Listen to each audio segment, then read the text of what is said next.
Nasira naman sa hampas ng daluyong o storm surge ang isang kalsada, seawall at mga kubo na nasa dalampasigan ng San Antonio, Zambales. Nakatutok doon live si Darlene Kai. Darlene! Emily, ngayon lang ulit bumuhos yung malakas na ulan dito sa bayan ng San Antonio sa Zambales. As in, ilang minuto lang yung nakakalipas nagsimulang bumuhos yung malakas na ulan buong araw kasi na maganda naman yung panahon dito. Ang naging problema dito sa bayan ay ang malalaki at matataas na alon na sumira sa ilang kalsada at ilang kubo ng mga residenteng dating nakatayo kung saan mismo ako nakapwesto ngayon.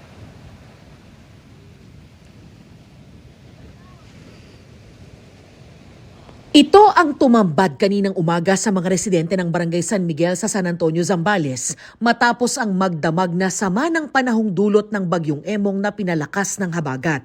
Mula sa himpapawid, kita kung paanong winasak ng malalaking alon ang bahagi ng seawall na nagsisilbi ring kalsada. Gumuho ang parte ng kalsada at nauka ang seawall. Sa hindi kalayuan, may isa pang bahagi ng seawall na wasak din. Kitang-kita kung paanong naukayan. Dagdag ito sa naunang sira sa iba pang bahagi na idinulot ng bagyong Krising. Perwisyo ang dulot niyan sa mga residente tulad sa pamilya ni Rica na may-ari rin ng resort dito. Nasa tapat mismo nila ang isang bahagi ng nasirang kalsada. Sa inisyal na pagtaya ng lokal na pamahalaan, higit 30 metro ng coastal road ang winasak ng sunod-sunod na bagyo. Pero malamang daw nadagdagan pa yan bunsod ng pinsalang ginawa ng bagyong Emong sa magdamag.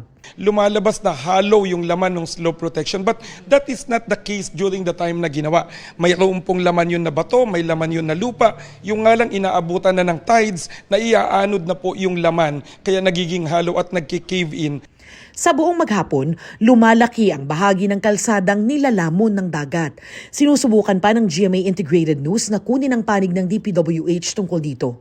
Dagdag pa sa coastal road, winasak din ng mga alon ang nasa 30 kubo rito sa Purok Tubi sa Barangay San Miguel pa rin. Puro kubo dati dito sa kinatatayuan kong bahagi ng baybayin ng Purok Tubi sa Barangay San Miguel. Pero tulad ng nakikita nyo, wala nang natira. Na-wash out at nawasak na ng malalaki at matataas na alon yung nasa 6 na hilera ng mga kubo rito. Ilang poste ng kawayan na lang ang natira sa kubo ni Mang Wilson. Ito po ang pinakagrabing panahon dahil lang bagyo ng nakalipas. Ngayon lang taong na ito ang grabe talaga. Ganoon na lang din ang panlulumo ni Jonalyn sa pagka-washout ng 2 palapag niyang kubo na pangunahin nilang pinagkukunan ng kabuhayan. Dati naman po hindi po ganito eh. Pero ngayon po simula nung may dredging na yan wala na. Instead na ibalik niya rito, tinatakpan niya yung mga nabawasan na lupa doon. Emily, kinuha namin yung panig ng lokal na pamahalaan tungkol dito sa sinasabing dredging ng mga residente. Sabi ng mayor ng bayan ng San Antonio ay wala naman daw dredging na nagaganap o ginagawa dito sa bahagi ng dagat na sakop ng kanilang bayan. Yung pinsala ay dulot lang daw talaga ng masamang panahon ayon na rin daw sa mga ekspertong kanilang kinonsulta. Emil? Maraming salamat, Darlene Kai.